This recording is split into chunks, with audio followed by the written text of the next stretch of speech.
So, I haven't seen many elephants in person in my life, but about a year ago I went to the fair.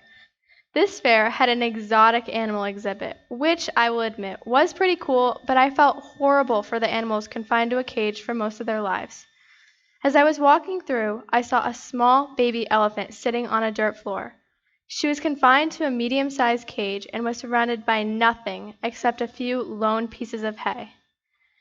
She was sitting directly in the middle of her cage.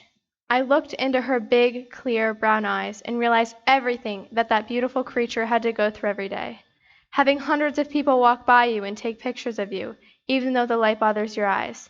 And having little children reach in between the tightly linked fence to throw the little pebbles at you, not understanding the damage that it causes.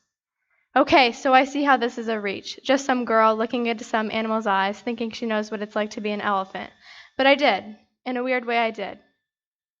As I was admiring the elephant, I had plenty of people push and shove me to get to the front of the cage.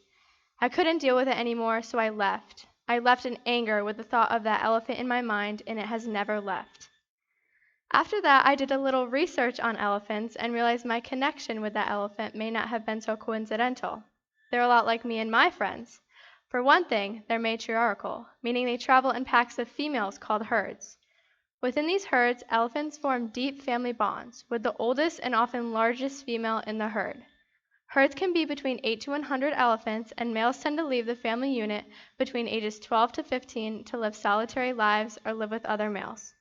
This totally reminded me of me and my friends. We don't walk through forests, savannas, and grasslands, but we do walk down the hallways at school together, carrying our cute bags and flinging our hair out and laughing. While the boys aren't exactly banished from our herd, they are definitely somewhere else, usually doing something like chucking basketballs at each other or making stupid jokes, while us girls are gossiping about who likes whom and who doesn't, and how our teachers, you know who you are, gave us way too much homework.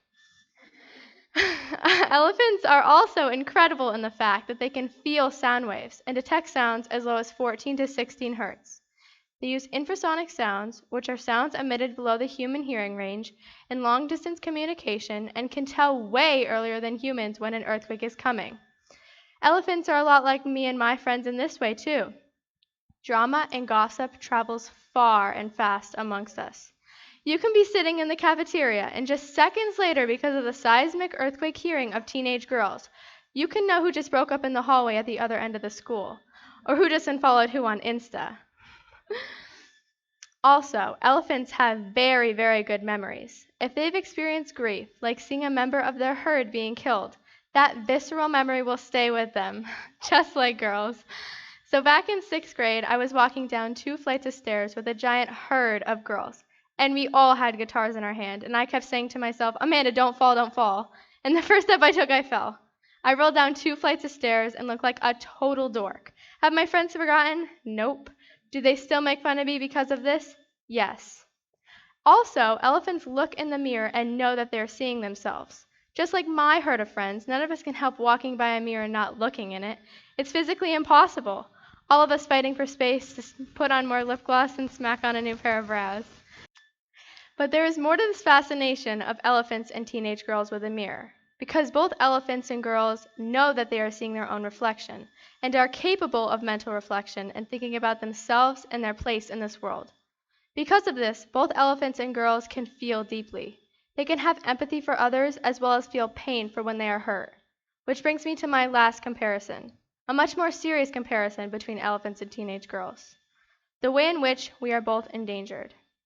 Poachers use poison darts with automatic rifles to take the elephants down. And while they are dying, their tusks are gouged from their skulls, resulting in a slow and painful death. Teenage girls are similarly endangered. We have to face many difficulties and dangers societally.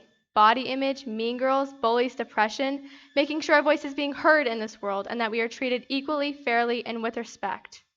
Luckily, like elephants who, if provoked, are immensely powerful creatures who will do anything to get rid of a threat to themselves or younger members of their herd.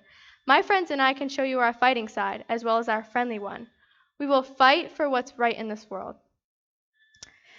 I guess another reason why I've always liked elephants so much is because my mother has always liked them. As I have collected elephant things throughout the years, I've only been allowed to get the ones with the trunk up.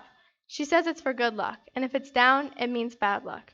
I don't really know where this thought comes from, but in a way it makes sense.